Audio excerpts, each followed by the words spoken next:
एक तरफ ईरान के सर्वोच्च नेता अयातुल्ला अली खामेनेई की मौत के बाद उनका अंतिम संस्कार हो रहा है, तो दूसरी तरफ पर्दे के पीछे से एक ऐसी खौफनाक साजिश की कहानी सामने आई जिसने हड़कंप मचा दिया है। खुलासा यह कि इजराइल के खूंखार खुफिया एजेंसी मोसाद के निशाने पर अब ईरान के 2 और सबसे बड़े चेहरे थे, लेकिन उसके जिगरी दोस्त ने इजराइल के इस प्लान पर पानी फेर दिया। कौन थे वो 2 ऐसे चेहरे और किसने दिया और किसने रोका मोसाद का ये मिशन? रिपोर्ट देखिए। आसमान से बरसती मौत, धरती को चीरती मिसाइलें और मलबे के ढेर में तब्दील होते शहर। 111 दिनों तक चली उस खूनी जंग को दुनिया कभी नहीं भूल सकती, जब इजराइल और अमेरिका की जोड़ी ने मिलकर ईरान पर कहर बरपा दिया। इजराइल का एक ही मकसद था, ईरान के वजूद को मिटा देना। ऑपरेशन तेहरान के तहत इजराइल ने ईरान के सैन्य ठिकानों, न्यूक्लियर सेंटर्स और कमांड कंट्रोल को तहस नहस कर दिया।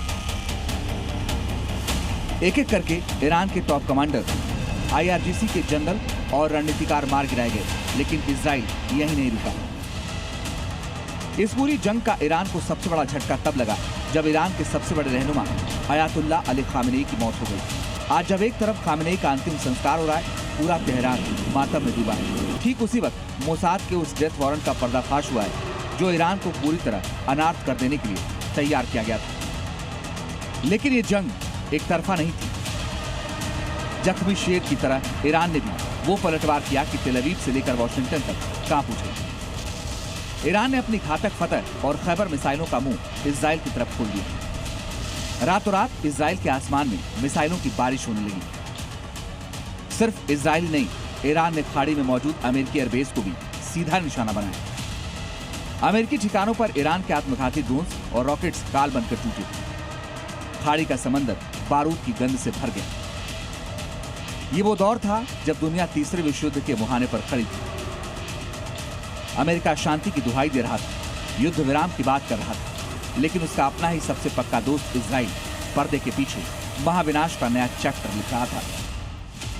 अब जो खुलासा हुआ है वो रोंगटे खड़े करने वाला है। जब कतर और स्विट्जरलैंड में युद्ध विराम की बातचीत चल रही थी, तब मोसाद के लिस्ट में 2 नाम जुड़ चुके थे, ईरान के विदेश मंत्री अब्बास अराक्ची और संसद अध्यक्ष मोहम्मद बागेर गालिबाफ। इजराइल का प्लान साफ था, शांति वार्ता के बहाने इन दोनों को रास्ते से हटाना।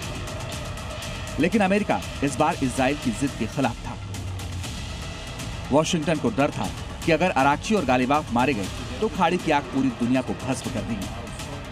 इसी डर से अमेरिका ने खाड़ी देशों के जरिए तेहरान को एक सीक्रेट कोड भेजा, बच सकते हो तो बचो, मोसाद शिकार पर निकला है। रिपोर्ट के मुताबिक गालिबाफ 2 बार मौत के मुंह से वापस आए।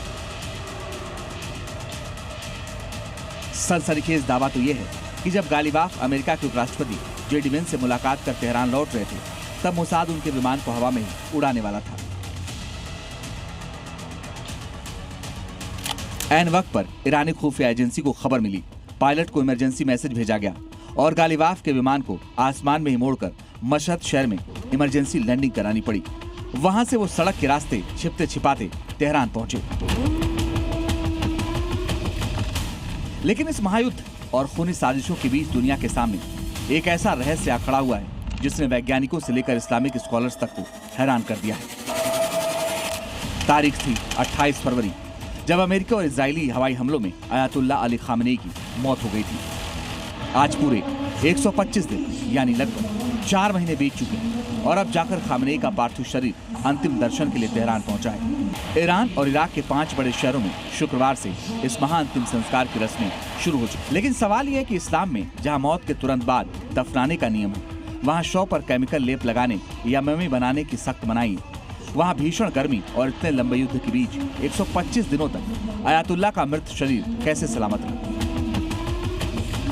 क्या ये कोई रूहानी चमत्कार है या फिर इसके पीछे ईरान का कोई बहुत बड़ा सीक्रेट है?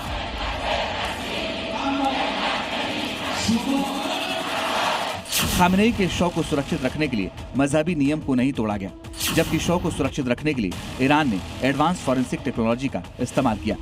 फ्रीजिंग कोल्ड स्टोरेज के जरिए खामेनेई की शव को सुरक्षित रखा गया। गुप्त ठिकानों पर साइंटिफिक तरीके से तापमान को 0 से कई डिग्री नीचे रखकर इस शरीर को ठीक उसी हालत में महफूज रखा गया।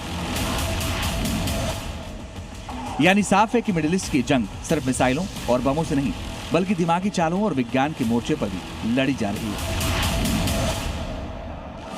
एक तरफ मौत के 125 दिन बाद अपने सबसे बड़े रहनुमा को विदा करने के लिए पूरा ईरान सड़कों पर उतर आया है, तो दूसरी तरफ मोसाद के हिट लिस्ट में शामिल अराक्ची और गालिबाफ अब भी इजराइल की आंखों में आंखें डालकर घूम रहे हैं। ब्यूरो रिपोर्ट, जी मीडिया।